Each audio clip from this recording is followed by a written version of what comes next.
ஆரிய குளத்தில் முன்னர் ஒரு காலத்தின் பிக்குகள் நீராடினர் என்று வந்து நின்றார் நாகவிகாரையின் பிக்கு. குளத்தை புனரமைத்து நாகவிகாரையிடம் கொடுக்கப் போகின்றீர்களா என்று வந்து நின்றார்கள் தமிழ் தலைவர்கள். இவ்வாறான பல சர்ச்சைகளைத் தாண்டி புனரமைப்பு செய்யப்பட்ட ஆரியகுளம் மக்களுடைய இயற்கை சார் பொழுதுபோக்கு தலமாகவும் மாறியிருந்தது. இன்னும் ஒரு வகையில் வரலாறு மீளவும் பேசப்பட்டது.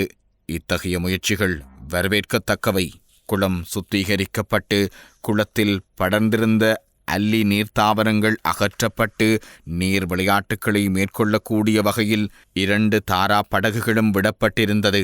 குளம் உத்தியோகபூர்வமாக மக்கள் பாவனைக்கு திறக்கப்பட்டு ஓரிரு கிழமைகளில் பொறுப்பற்ற இளைஞர்கள் சிலர் அங்கிருந்த தாரா படகு ஒன்றை சேதமாக்கியிருந்தனர்.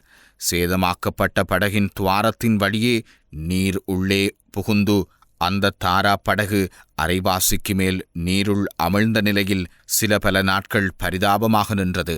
பின்னர் அதை அகற்றி முகாமை செய்திருந்தது நிர்வாகம். இவை யாவும் நிகழ்ந்து ஒரு சில மாதங்கள் கழித்த நிலையில் மற்றைய தாராவும் உடல் தாழ்ந்து நீருக்குள் அமிழ்ந்திருந்ததையும் கண்டோம். பின்னர் ஒரு நாளில் அதனையும் அப்புறப்படுத்தியிருந்தார்கள். இவையெல்லாம் நிகழ்ந்து சுமார் 4 வருடங்கள் ஓடி முடிந்திருக்கின்றது. ஆனால் ஆரிய குளத்தின் தற்போதைய நிலை என்ன?